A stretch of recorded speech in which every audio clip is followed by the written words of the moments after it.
Il était une fois un jeune couple qui pourrait vous paraître peu ordinaire. En tout cas, il était considéré ainsi à Britannia. Pourquoi ? Parce que c'était l'homme qui s'occupait des tâches ménagères ou de l'éducation des enfants. Et c'était la femme qui s'en allait en mer pour pêcher du poisson et le vendre dans le marché du royaume de Vanna. Elle se nommait Cindy. On disait d'elle qu'elle avait un immense courage. On la savait organiser. Mais on ignorait jusqu'à ce jour à quel point elle aimait son homme et ses enfants. Leur vie, malgré le labeur de chacun, aurait pu être paisible s'ils n'avaient pas eu à leur côté une voisine qui n'hésitait pas à courtiser le mari de Cindy. Celui-ci était élégant, mais l'intérêt de cette voisine était de posséder une partie des terres au jeune couple afin d'y ancrer son bateau pour une sortie directe sur la mer. Voir Cindy s'en aller pêcher l'incitait à faire de même. Cependant, elles étaient très loin de se ressembler. Cindy était fidèle à son homme. Cette voisine ne l'était à personne. Elle collectionnait les hommes sur un tableau de chasse et les Vanniennes connaissaient fort bien sa réputation. Un matin, celle-ci vint à la rencontre de Cindy. « Pourquoi refuses-tu de me vendre une partie de ton terrain ? As-tu remarqué l'état de la toiture de ta maison ? Elle risque de s'effondrer un jour. Et ce jour-là, je serai la seule à te l'acheter pour une bouchée de pain, alors qu'aujourd'hui, tu pourrais la réparer avec l'argent que je te donnerai. Et as-tu vu ta barque ? Elle prend l'eau de toutes parts. Suis mon conseil. Vends ta maison et pars vers les montagnes de Morgata pour y chasser le caribou. Tu rapporteras plus d'argent à ta famille. » Chaque fois que la voisine en avait l'occasion, elle répétait son discours, dans le but d'agacer Cindy et de la pousser à déménager. Cependant, Cindy avait trouvé un équilibre dans sa vie. Elle aimait son mari et appréciait ses sorties en mer. La pêche la pesait. Ainsi, elle préférait ignorer les remarques de sa voisine en haussant simplement les épaules. Un beau jour, alors qu'elle pêchait à plusieurs kilomètres des côtes de Vanna, Cindy fut surprise par un violent orage. Sa barque était secouée dans tous les sens. D'énormes vagues la submergeaient et un coup de vent déchira sa voile. Pour éviter de sombrer au fond de l'océan, la jeune femme jeta ses poissons par-dessus bord. Cela ne changea rien. Sa barque prenait l'eau. Voyant qu'elle ne pouvait plus rien faire, elle pensa « Partout les Britanors, je crois que ma dernière heure est arrivée. Oh, pourquoi doit-elle se montrer aujourd'hui ? Que vont devenir mon mari et mes enfants ?» Des larmes coulèrent sur son visage, se mêlant aux gouttes de pluie offertes par cette tempête dévastatrice. Tant bien que mal, elle se coucha dans le fond de sa barque, prête à se laisser sombrer. Il était inutile de se battre contre vents et marées. Lorsqu'elle ferma les yeux, elle entendit le cri d'une mouette. Aussitôt, elle se redressa et aperçut 3 mouettes perchées sur une poutre en bois. « C'est bon signe, » se dit-elle. « Britannia n'est pas aussi loin que je le pensais. Peut-être fais-je m'échouer au lieu de couler ?» La tempête redoubla de vigueur. Cindy, épuisée, se blottit au fond de sa barque pour attendre la fin de ce chaos climatique. L'attente fut de courte durée, car sa barque toucha terre sous de beaux rayons de soleil. En se levant, elle aperçut devant elle un champ de blé doré, des tournesols à perte de vue. Un peu plus loin, sur sa droite, il y avait des vignes aux belles grappes de raisins blancs. Non loin de là, elle y aperçut une belle maison en pierre. Un vieillard, portant une longue barbe blanche, en sortit. « Bonjour, Cindy. Bienvenue sur l'île enchantée. » « L'île enchantée ? Elle existe réellement ?» lâcha-t-elle, stupéfaite. « Bien sûr, puisque tu y es. Mais cette île est légendaire.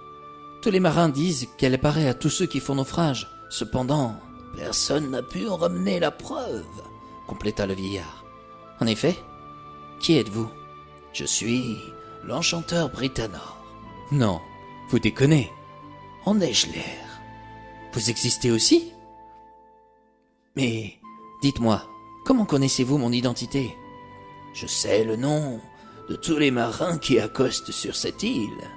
Je crois que tu es bien la première femme que je reçois. Tu dois avoir faim et être fatigué. J'observe que tes vêtements sont trempés. Viens dans ma maison pour te réchauffer. » Cindy ne se fit pas prier 2 fois.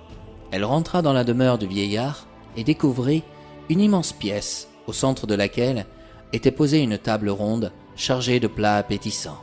Il y avait du pâté, du saumon, du jambon, des poulets, des légumes sautés, des fromages, des fruits, des tartes, des biscuits. Cindy n'en croyait pas ses yeux. « Assis-toi, tu ne paieras pas plus cher, » invita l'enchanteur. « J'attends des apprentis qui ne devraient pas tarder. Ne les aurais-tu pas vus, par hasard ?»« Dans cette tempête ? Impossible. J'ai juste distingué 3 mouettes perchées sur une poutre. »« Ce sont eux, justement. Je viens de leur apprendre à comment se métamorphoser. Tiens, je crois qu'ils arrivent. » Cindy entendit des pas et se demandait bien à quoi ils ressemblaient. Très vite, elle eut ses réponses. Elle découvrit 2 jeunes filles et un jeune homme aux allures athlétiques. Elle ne put s'empêcher d'acclamer. « Je perçois que vous cassez les codes. »« Comment ça ?» demanda le vieillard. « Être apprenti auprès de vous ne se résume pas qu'à la condition d'être un homme. »« Depuis quand un homme devrait-il avoir plus de pouvoir ou de chance qu'une femme ?» Allez dire ça aux Britanniens. Je suis toujours perçu comme une femme inconsciente lorsque je pars voguer sur les océans. Les Britanniens pensent ainsi parce qu'ils ont été manipulés par un terrien, influencés par le malin. Il fut une époque où ce n'était pas comme ça. Servez-vous en tout cas. Tous mangèrent avec un bel appétit, en particulier Cindy, qui n'avait pas le loisir d'avoir le droit à une telle abondance. Elle se surprit quand elle réalisa qu'en se servant dans les plats, ceux-ci se remplissaient de nouveau instantanément. Devant son étonnement, Britannor déclara « L'île enchantée pourrait porter un autre nom qui lui irait tout aussi bien. L'île de l'abondance. Ici, tu ne manqueras jamais de rien. » Les jeunes apprentis étaient heureux d'avoir une charmante compagnie à leur côté. « Cela fait plaisir de voir une jeune femme manger sans l'avoir pensé à sa ligne, » lança Zoé, la première apprentie. « Oh, quelle horreur! Se priver de si bons mets pour garder une ligne svelte, lâcha Cindy. Quel intérêt! Il suffit d'être en accord avec soi-même. À partir du moment qu'on se sent bien dans sa peau, le reste suit. »« Vous semblez être valeureuse, » ajouta Percy, le second. « Nous verrons cela demain, » conclut Dora, la plus âgée des 3. « Comment ça ?» se surprit Cindy. « Vous verrez. En attendant, profitez de cette journée pour vous reposer, » ajouta-t-elle. Le lendemain, les 3 apprentis amenèrent Cindy pêcher, malgré un orage au loin qui menaçait leur sortie. Peu après leur départ, la pluie tomba avec vigueur.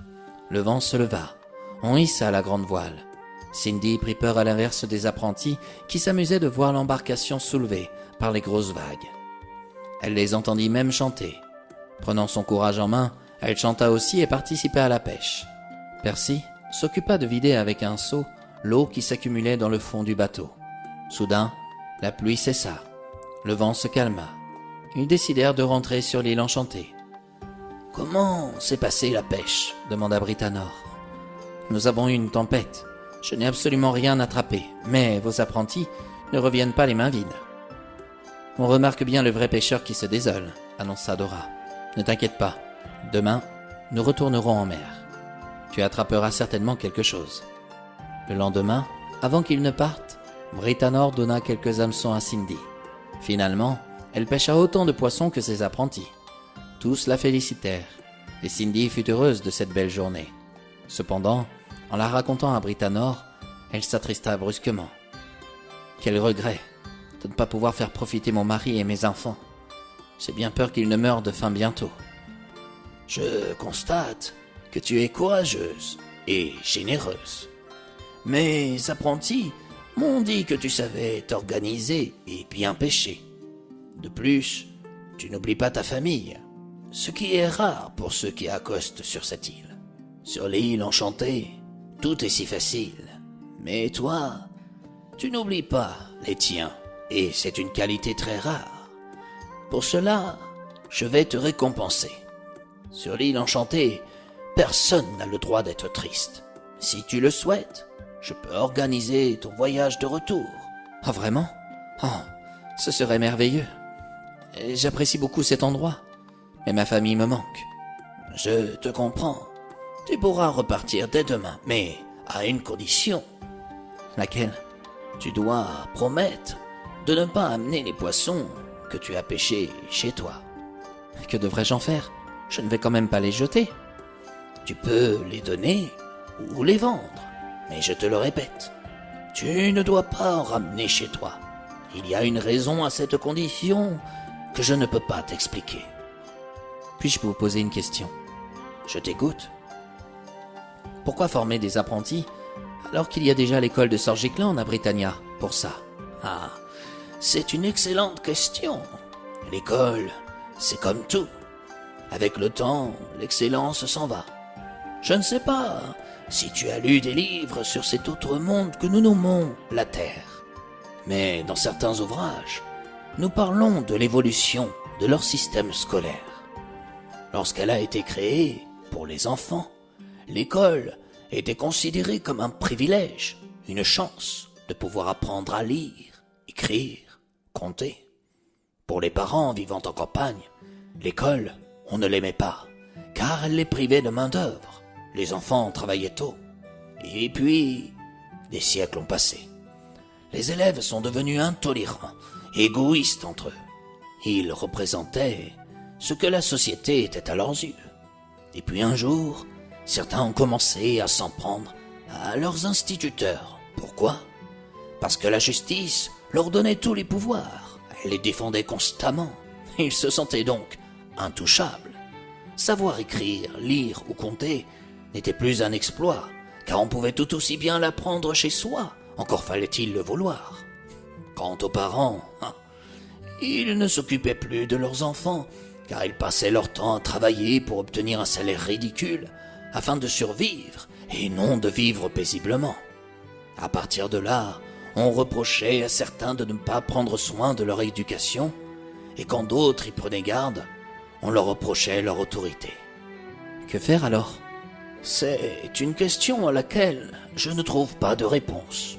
Quoique, afin de ne pas sombrer dans le chaos des terriens, j'ai pris l'initiative de former quelques apprentis dans le but d'aller les aider dans les années à venir, sans qu'ils s'en aperçoivent.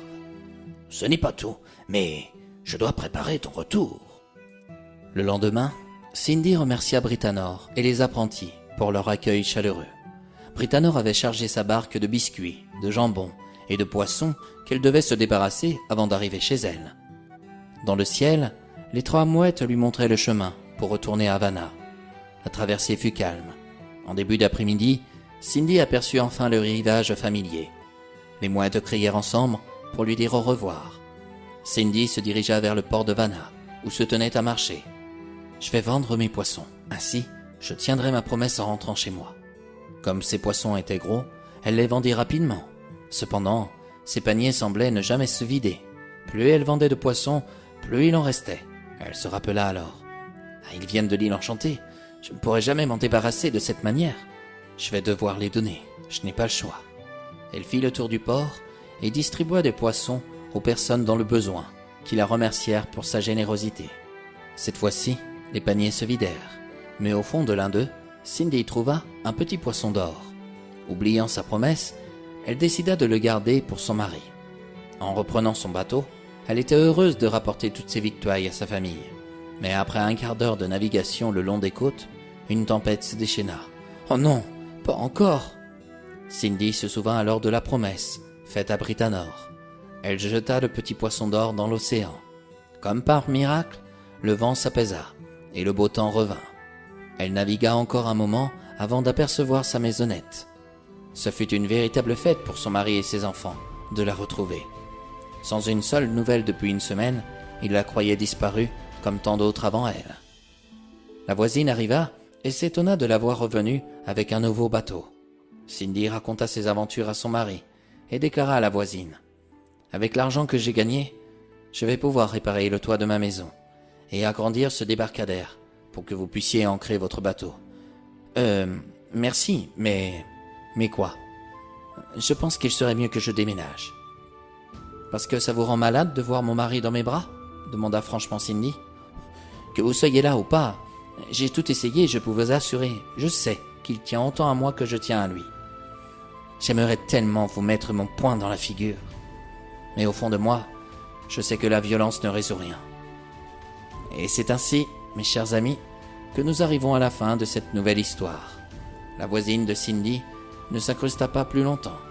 Elle pensait obtenir l'amour d'un homme par la richesse et comprit sa naïveté. L'amour entre Cindy et son mari était bien plus fort que quelques billets distribués à tout va.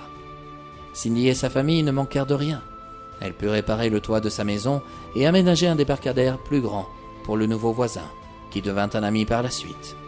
Quant à Britanor, résidant temporairement sur l'île enchantée, il continua de veiller sur Cindy toute sa vie, protégeant son bateau lors des tempêtes en pleine mer.